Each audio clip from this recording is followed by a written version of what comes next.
dia a todos. Bom dia. Que delícia, né? Casa cheia no domingo de sol.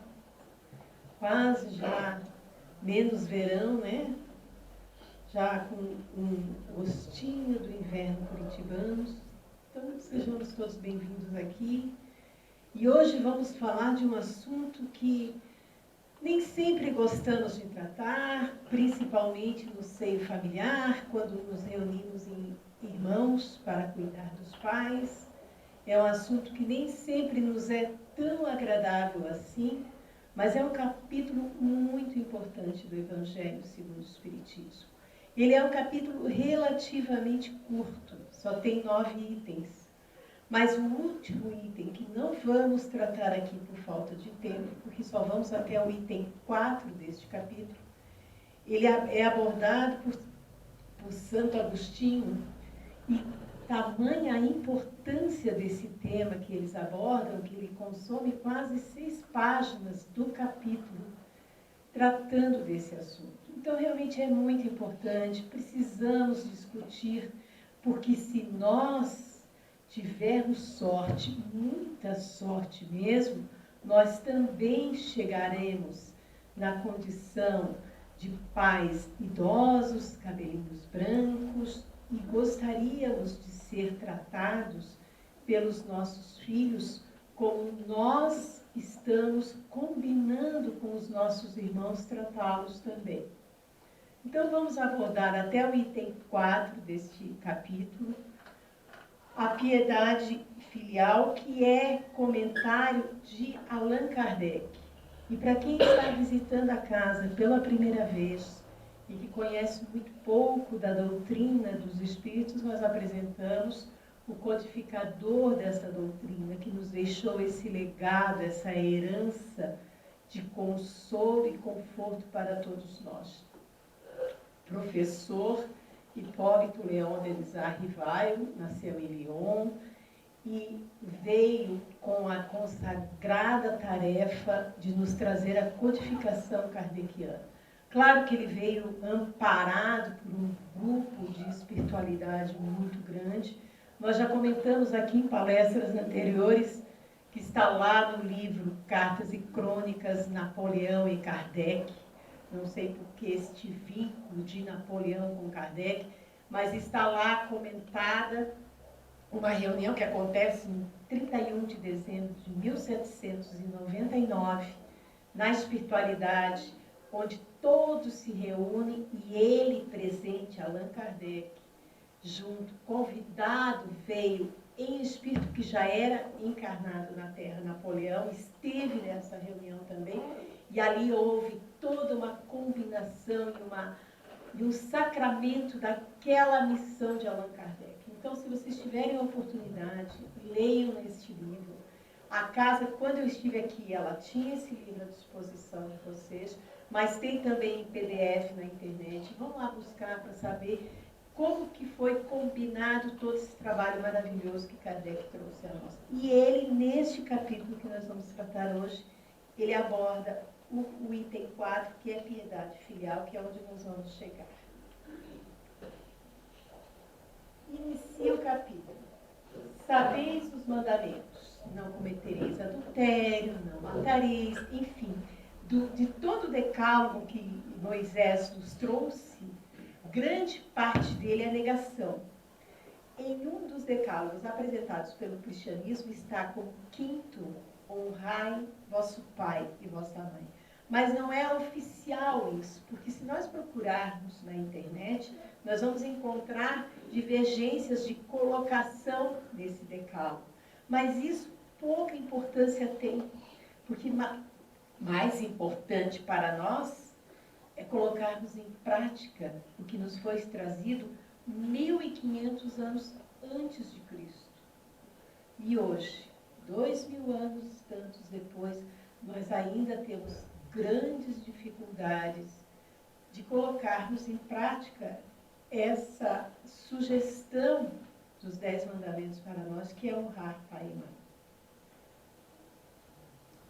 No item 2 deste capítulo: honrai o vosso pai e a vossa mãe, a fim de viverdes longo tempo na terra, que o Senhor vosso Deus vos dará.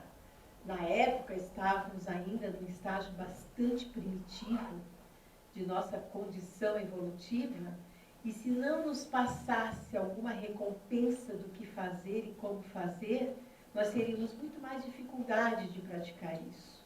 Então vem essa promessa da terra prometida, porque para os hebreus este sonho existia ainda, que era uma herança daqueles que vieram dos lados de Capela e que acreditavam nesta terra que eles mesmos, né, ou nós mesmos, abandonamos lá e acreditávamos nessa terra prometida. Então esse capítulo, item 5 do Decálogo, ele vem com essa promessa. Honra teu pai e a tua mãe, que você vai ter uma recompensa por isso. Seja bom e obediente com os pais. Esse é o segundo mandamento do Alcorão. Vocês vejam como a importância desse cumprimento, que está muito vinculado a amar o próximo como a si mesmo, né? Mas na condição de pai nós temos um agravante, porque eles nos deram a oportunidade da existência. E embora todas as dificuldades que enfrentemos em nossas relações familiares, o nosso compromisso primeiro, independente da forma que somos amados ou não nesta relação, é ainda de honrá-los por termos nos dado a oportunidade da existência. Até porque as nossas existências, elas são muito programadas. Muitos de nós temos o privilégio de participar desta programação de existência. E existe nesta preparação, quando estamos ainda na espiritualidade, e temos consciência da nossa participação nisso, essa negociação com os pais. Porque se não existe o pai e a mãe, não existe a reencarnação. E a espiritualidade, às vezes, tem um trabalho longo em relação a isso. Vai lá, negocia com o pai. Vai lá, negocia com a mãe. Às vezes os dois não querem. Às vezes nós não somos espíritos afinados com esta relação, mas temos vínculos de acertos com isso.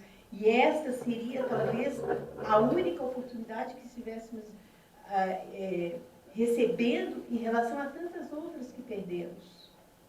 E eles nos dão essa oportunidade, às vezes, nem sempre concordando muito com isso.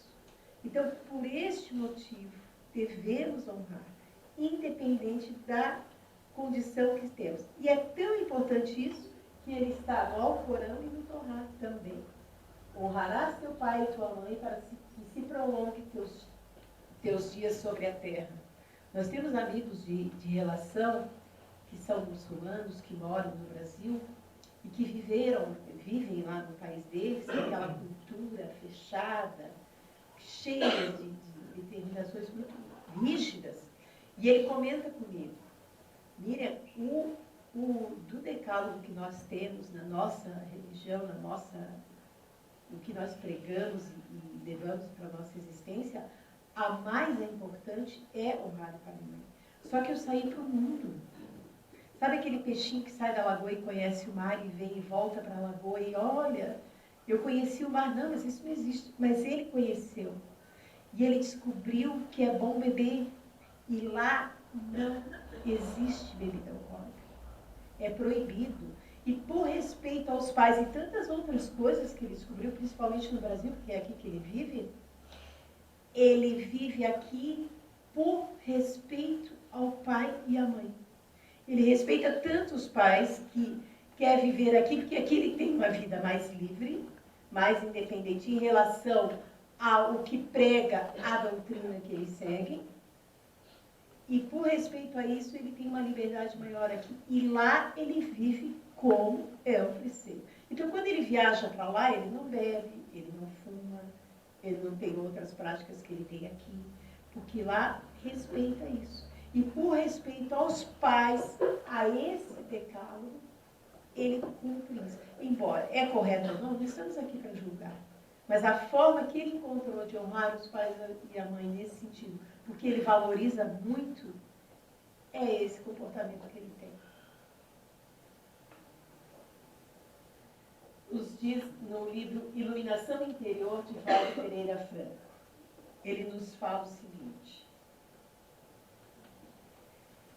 o lar na Terra é um bendito laboratório para as experiências inabordáveis da evolução do espírito e tornam-se educandários de excelente qualidade para os ajustes e reabilitações dos agressores de qualquer natureza.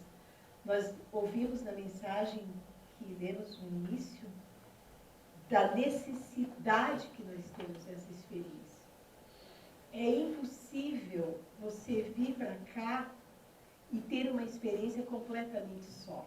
As grandes dificuldades de nossa sociedade que enfrentamos, a base principal é a família, seja ela que estrutura for.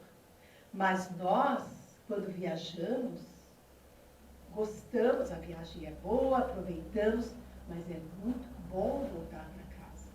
É muito bom você ter um lar para voltar. E é ali que é o nosso compromisso maior. Ouvimos também na mensagem que é ali que nós ensaiamos para no futuro sermos espíritos protetores. Porque é o nosso destino. Quando nós atingimos e cada vez assumimos mais esse compromisso de responsabilidades, cada vez mais nos vinculamos a isso. E só seremos bons protetores, bons anjos da guarda, nos colocando à disposição de acompanhar uma alma em toda a sua existência, se nós aprendemos a conviver em família. E essa relação é o nosso grande desafio. O nosso querido Divaldo nos conta que a maior dificuldade que ele enfrenta na existência dele é se relacionar com toda a equipe de trabalhadores que ele tem na Mansão do Caminho. Certa feita, a irmã dele pediu uma oportunidade para trabalhar lá, e ele disse: não, minha irmã, aqui você não vai poder trabalhar, porque a minha dificuldade aqui já é grande. Eu coloco você aqui, as pessoas vão te procurar para favores e para ajustes e para interesses através de você para chegar a mim. E nós vamos criar um problema com isso. Mas não tem só atividade na Mansão do Caminho em Salvador. Você pode pegar outra, e ela realmente encontrou outras atividades para fazer. E a chegada dela, desse pedido na Mansão do Caminho, foi porque da relação que ela teve com o pai. Porque era uma das irmãs de Divaldo, que o pai sentia que a filha não amava ele, e ele sentia uma certa rejeição em relação à filha. E esse fato existiu antes ainda de Divaldo conhecer a doutrina. Ele nos conta isso em suas histórias, em suas experiências, em suas palestras. Que é ele que uma vez estava andando com o papai de ônibus, e ele disse: sabe, filho, a tua irmã não me ama. E a filha falava: sabe, tio, eu tenho uma rejeição, uma aversão ao pai. E esse encontro de almas aconteceu no final da existência do pai, porque Divaldo levou os dois para a Mansão do Caminho, desencarnaram lá. E ele foi e buscou a irmã. Mana, vem falar com o papai, porque ele está partindo, e é a oportunidade de vocês dois se encontrarem. E ela foi, e houve esse ajuste. Quantos de nós já passamos por essa experiência? Quantos de nós temos amigos de nossa relação que já passamos por isso? Desse encontro no final da existência. E realmente conversaram, se perdoaram, ele partiu, e ela vem e comenta com o Divaldo: Divaldo, como eu fui ignorante de alimentar esse sentimento de rejeição, quando eu poderia ter sido resolvido bem antes. Uma fala com admitir as nossas limitações. Né? Nós temos que reconhecer a que ponto nós chegamos com os nossos sentimentos. Às vezes, um consultório terapêutico resolve isso para nós. Aliás, eles estão abarrotados de pacientes. E a grande chave do problema é em relação à família. Poucos de nós procuramos um consultório terapêutico por causa de um namorado, por causa de... Até podemos procurar, mas a chave está lá na infância, está lá nas relações da família. Então, nós não temos como fugir, nós não vamos abrir mão dessa relação, dessa experiência. A vida nos impõe isso. Né? porque é uma das leis que estão em nossa consciência, que é a lei de sociedade, que é a lei de viver em harmonia, estamos vinculados a isso. Dificilmente poderemos fugir. E aprendemos no círculo familiar, que é uma célula muito pequena, a amar, porque nós vamos ter que amar a sociedade inteira. E é ali que nós aprendemos isso. E todos nós temos dificuldades nesse sentido. Ninguém, raramente você vai encontrar uma família onde todos os membros vivem em completa harmonia. Eu mesma, que já tenho 60 anos mais de tempos de vida, devo ter conhecido uma ou duas famílias nessa condição. E conhecido, não convivi com eles toda a existência para saber onde que estava, se é que não existia problema mesmo. E ele segue nos dizendo: pais e filhos que foram comparsas em erros ou se fizeram adversários sistemáticos, novamente defrontam-se sem justificação válida para a postergação do dever de união e de paz. André Luiz nos conta N experiências que ele viveu em toda a sua coleção que ele nos traz sobre essas relações, dele acompanhar reencarnações. Uma das mais famosas é a reencarnação de Sigismundo, que o pai se recusava a receber, porque tinha esse vínculo de desarmonia. Né? Agora, se nós estamos hoje numa experiência que a nossa desarmonia não chega em tão alta questão, nós temos a oportunidade de nos aproximar e deixar as nossas arestas, nos melhorar. Afinal de contas, nós temos essa herança que é a doutrina dos Espíritos e que nos explica tão bem esses detalhes que podem nos ajudar numa reflexão mais feliz. No item 3 do capítulo do Evangelho diz assim: este mandamento é um corolário da lei geral de caridade e de amor ao próximo, visto que não pode amar o seu próximo aquele que não ama o seu pai e sua mãe. Mas o termo honrai encerra um dever a mais para com eles, o da piedade filial. Honrar o seu pai e sua mãe não consiste apenas em respeitá-lo, é também assisti-los na necessidade, é proporcionar-lhes o repouso na velhice, é cercá-los de cuidados com eles, como eles fizeram conosco na infância. E mesmo que não contemos com esse amparo na infância, ainda assim eles continuam sendo nossos pais. E naquela reunião de família que fizemos para indicar quem cuida do papai e da mamãe, de segunda a terça, de terça a quarta, de quarta a quinta, devemos lembrar que respondemos pela nossa consciência. Nós não vamos responder pela consciência de nossos irmãos. Então, vamos nos fazer o que nos diz respeito, o que cabe a nós, o que nós podemos fazer. E não vamos fazer desta reunião familiar entre irmãos uma briga de 7 léguas, né? Que todo mundo se pega pelo cabelo e não justifica. Vamos propor o assunto, vamos contar com a colaboração de todos. Agora, se 70%, que geralmente é isso, não pudermos contar, vamos nós fazer os 30% que nos cabe, ou até mais, se for possível. Porque nós vamos responder pelo que nós fazemos, e não pelo que o outro fizer. E se todos não pensarem dessa forma, quem vai ficar ao abandono foram aqueles que fizeram tudo para nos trazer nesta existência. O pai que hoje já pode acompanhar um parto sabe o momento grandioso que é aquilo. Agora, uma mãe que deita numa mesa para dar a vida ao filho, sabe que aquele momento é um divisor de águas.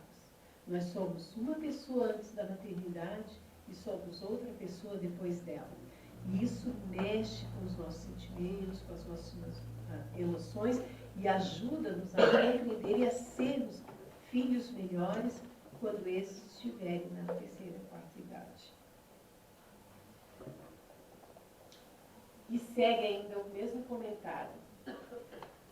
Sobretudo para que os pais sem recurso é que se demonstra a verdadeira piedade filial. Obedecem a esse mandamento os que julgam fazer grande coisa, porque dão a seus pais o estritamente necessário, para não morrerem de fome, enquanto eles de nada privam, atirando-os para os cômodos mais ínfimos da casa, apenas por não os deixar na rua, reservando para si o que há de melhor, de mais confortável.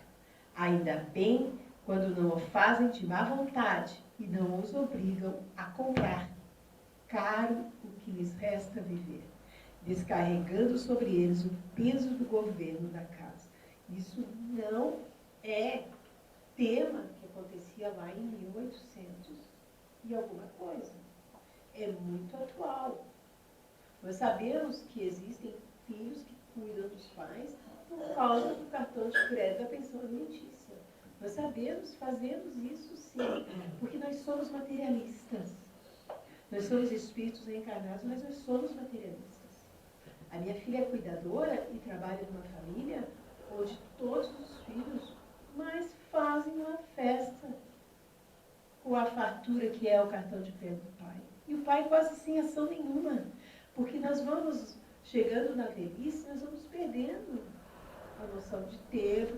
Mas como? Onde é que gastaram tanto valor no cartão de crédito? E não tem como agir diferente. Ficam à mercê dos filhos.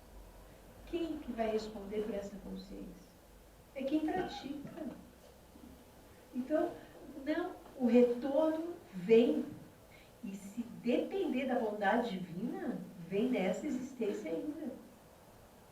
E nós chegaremos lá com as nossas limitações, com os nossos cabelinhos raspados, com a cabecinha branca, e dependendo, sim, daqueles filhos para cuidarem de nós. Então, cuidado com o que vamos fazer hoje. Cuidado com o nosso egoísmo, com a nossa ambição, porque eles chegaram, conquistaram o que eles conquistaram. Vamos nós buscar o que nós queremos conquistar. Precisamos refletir a respeito disso. E isso foi escrito em 1800. Você veja como é atual esse tema. E raramente nós debatemos esse assunto. Raramente nós refletimos sobre isso. Brigamos muito mais do que nos conciliamos para ajudar os nossos pais. Ai do ingrato, será punido com a ingratidão e o abandono.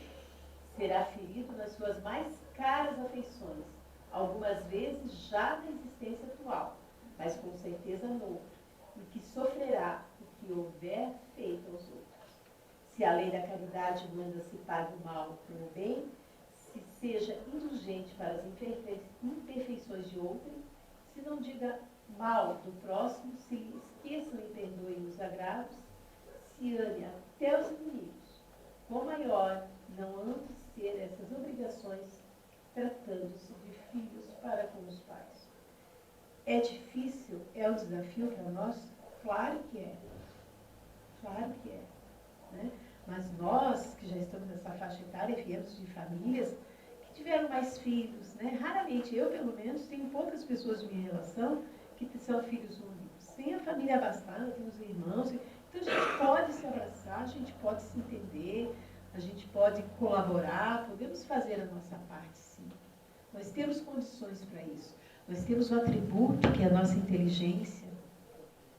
Nós temos o atributo que é o nosso pensamento, nós podemos usar desses recursos para nos ajudar a resolver essas questões. E mesmo que tenhamos animosidade com os nossos pais, mesmo que tenhamos tido uma infância difícil, que não aceitamos, que não conseguimos perdoar ainda, mas nós temos recursos para buscar através da doutrina, através da religião que nós praticamos, enfim, para que nos ampare, nos ajude a resolver essas questões.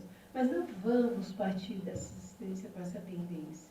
Não vamos deixar para o futuro essa continha para pagar. Porque nós podemos nos arrepender com isso. E muito. Agora os comentários de Allan Kardec. E ele nos diz: Deus disse, honrai vosso pai e a vossa mãe, a fim de viverdes longo tempo na terra que o Senhor Deus vos dará. Porque promete Ele. Por que promete Ele como recompensa a vida na terra e não a vida celeste? Para compreendermos aqueles dizeres, temos de nos reportar a situação e as ideias daquela época. Eles ainda nada sabiam da vida futura, não lhes ainda visão além da vida corpórea. Tinham, pois, de ser impressionados mais pelo que viam do que pelo que não viam. Se vocês querem saber um pouco disso, eu recentemente li o livro Asas da Liberdade, de Jerônimo Mendonça. Quem não conhece Jerônimo Mendonça é o Gigante Deitado. Procurem na internet informações a respeito disso e procurem os livros em livrarias ou bibliotecas das casas espíritas, porque não tem PDF. Mas ele conta a existência dele de 500, 600 anos antes de Cristo. Que ele existiu e ele viveu. E todos os percalços que ele passou, todas as dificuldades como espírito inferior que era, e todas as dificuldades que ele enfrentou, principalmente em relação à família e tudo mais, e tudo que ele se comprometeu futuramente com isso. Nessa existência que ele veio como um gigante deitado, porque ele com 17 anos adquiriu artrite reumatoide. Quem conhece essa doença sabe do que eu estou falando. Ela é migratória, ela vai caminhando pelo corpo e ela vai definhando as pessoas, ela perde totalmente, não consegue pegar uma xícara na mão. E ele logo ficou numa cama e ele pediu esse tipo de dificuldade nessa existência, que viesse surdo e mudo, por conta do que ele conta nesse livro que eu falei para vocês. E aí a espiritualidade disse, não, você vai ter voz, e você vai ter audição, porque você vai divulgar a doutrina, enfim, e foi o que realmente ele fez toda a existência dele enquanto esteve conosco. Mas desencarnou jovem, ele não desencarnou muito velho. Ele esteve na nossa casa, no SESC, em São José dos Pinhais, acho que há uns 20 anos atrás, mais ou menos, na cama, deitado e tudo mais. Eu conheci ele pessoalmente. E a gente lendo o livro dele, a gente tem uma noção do pouco que nós conseguimos evoluir em uma existência. Então, se nós estamos aqui refletindo das nossas dificuldades, das relações entre pai e filho, não fiquemos alarmados com isso, porque faz parte do nosso aprendizado, faz parte do nosso entendimento, faz parte da nossa evolução. Nós nos reconhecermos que nós precisamos nos movimentar nesse sentido, né? Aprender mais para lidar com essas coisas. Porque foram muitas, mas muitas existências. Eu fiquei muito impressionada com o que ele conta ali, das experiências que ele viveu e do pouco que ele conseguia evoluir de uma existência para outra. Então, é muito válido mesmo, eu recomendo essa leitura para vocês, para que a gente saiba assim que nós agora estamos numa condição muito privilegiada, eu considero, porque nós temos essa doutrina que nos traz todas essas informações e nos desperta a consciência, nos ajuda a enfrentar essas dificuldades que temos em nossos lares com os nossos pais. Então, esse livro, Asas da Liberdade, de Jerônimo Mendonça, fica aqui como recomendação. Mas quero trazer para vocês aqui esse livro, que aborda o tema que nós estamos falando hoje, que não é um conto de fadas, não é história da Disney, é uma história real. Essa criança viveu essa experiência, tem momentos muito tristes nesse livro. É um livro curtinho, eu mesma li numa noite, né? Mas ela conta da experiência que ela viu, porque ela teve a graça de nascer e 2 semanas depois a mãe dela morreu. Só que ela não nasceu no Brasil. Ela nasceu na China. E lá, a maneira de você viver é completamente diferente. O sinônimo obediência lá é levado muito à risca. A submissão da mulher ao homem lá é levado muito à risca. E ela viveu tudo isso na pele. E ela ainda vive, né? Depois desse livro ela escreveu outros livros, mas neste livro ela conta toda a experiência dela na infância, até chegar na fase adulta, e que ferramentas que ela utilizou para conviver com a ausência total do amor paternal, já que ela não tinha da mãe. E a madrasta, claro, total aversão, né? Então, é um livro que nos ajuda a ver, primeiro, da felicidade que nós tivemos de nascer no nosso país, né? Uma cultura mais aberta, mais, enfim, não tão discriminatória, né? E o aprendizado que você aprende também com relação à cultura de lá, que é muito bonita mesmo. E que técnica que ela usou, que foi através do conhecimento.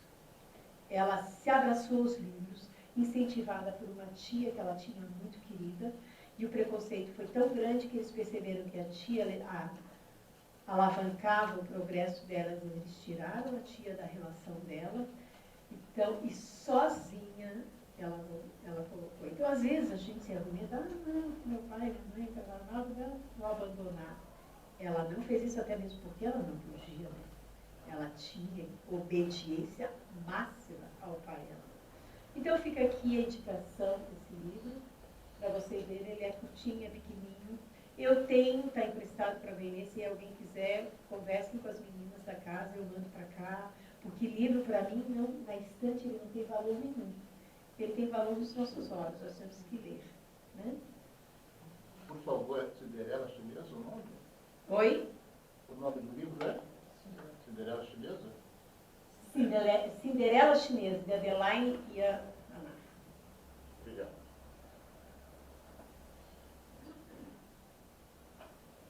Um texto de Divaldo Franco, Iluminação Anterior. A verdadeira família, sem dúvida, é a espiritual. Ainda assim, esforça-se por amar a tua família, porque cada membro do teu lar é uma gema preciosa que Deus te concede para a lapidação. Vinculados os seres humanos uns aos outros pelo impositivo dos renascimentos, é natural que os prejudicados de ontem retornem para ser recompensados, enquanto os seus algozes estarão ao seu lado reabilitando-se. Alguém aqui não está vivendo uma experiência dessa? Similar? De ter alguém na relação que tem dificuldade de se relacionar? Quantos de nós passamos por isso? Um irmão, uma irmã, um pai, uma mãe, um tio, um cunhado, um genro. Quantos nós passamos por essas dificuldades? E às vezes jogamos fora a oportunidade de nos conciliar. E se, meu pai dizia, eu tive uma dificuldade muito grande de relação com a minha mãe, principalmente na adolescência, né, que é o momento que você, eu acho que de toda a tua existência, é o momento que você é mais patética, né, é na adolescência. E meu pai dizia, eu fui criada numa fase espírita, meu pai dizia, minha filha, acerta os ponteiros com a tua mãe agora, porque em outra oportunidade vai ser bem mais difícil. Hoje eu vivo no apartamento embaixo do apartamento dela, temos uma excelente relação, embora ainda com certo cuidado, né? Porque nós não temos como lutar contra a não simpatia, né? Você se esforça para a empatia, você se esforça, mas quando existe uma rivalidade que você traz, você não sabe nem de onde. Isso você vai ver em Asas da Liberdade, de Jerônimo Mendonça, ele reencontrava as pessoas, aquilo era uma tortura para ele. E ele não sabia porque ele simplesmente não gostava. E criaram dificuldades na existência atual para ele. E nós passamos pela mesma experiência. E não sabemos entender. Então, vamos nos esforçar. E hoje tenho uma boa relação com ela, vivo bem, mas com um certo cuidado. Porque se aproximar muito também sai faísca. Mas, daquela condição que eu era no passado, aliás, a pessoa que existia naquela época não existe mais também, né? Temos que considerar isso, mas ainda existe.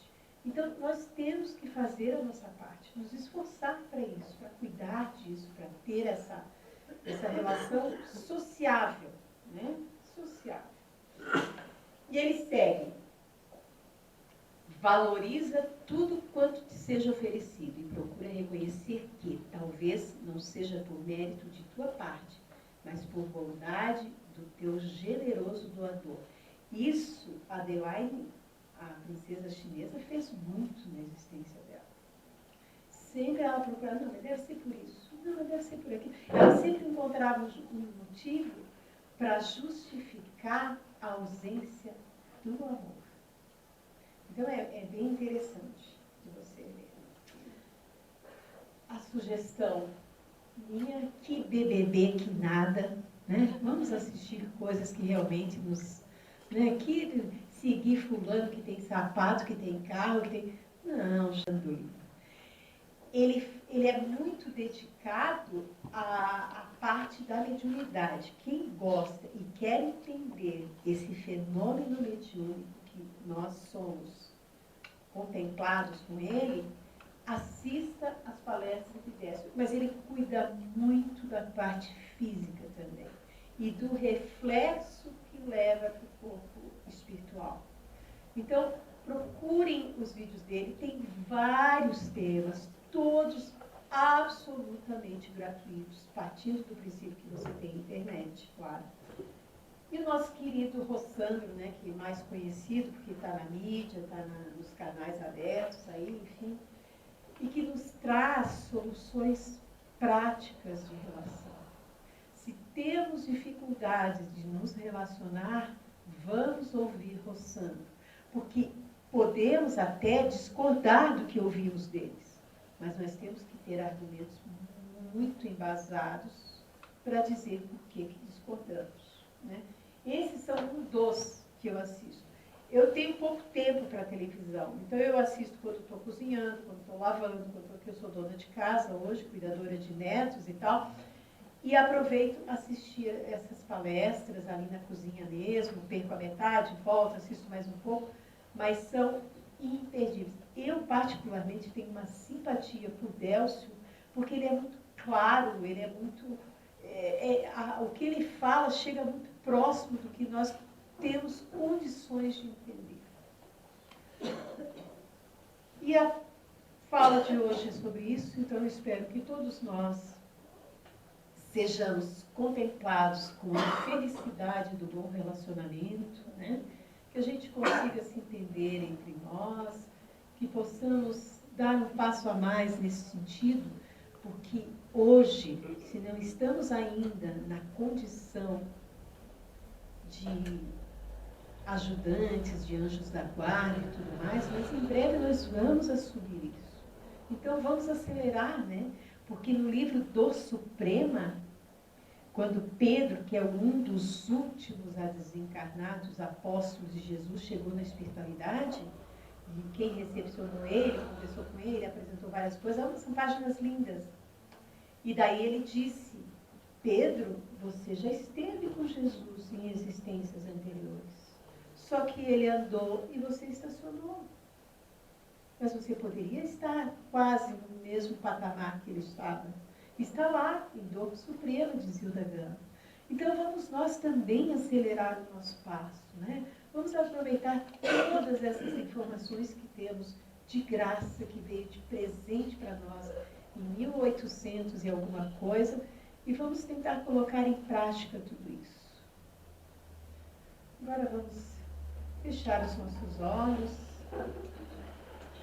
trazer a imagem de Jesus em nossas lembranças, lembrar também daqueles de nossas relações, daqueles que nos são caros, daqueles que estão em dificuldades, daqueles que estão em leito de dor, daqueles que estão com suas feridas abertas, pedindo a Jesus, médico das almas, que nos envolva com o seu amor. Que os seus mensageiros, também trabalhadores do amor, possam nos trazer fluidos benéficos, alimentando a nossa coragem, a nossa vontade, para que possamos seguir adiante, enfrentando os nossos medos, os nossos anseios, as nossas dificuldades. Abençoa-nos, Jesus. Traga-nos a sua paz, que sejamos todos merecedores da sua serenidade, do seu amor, do seu entendimento.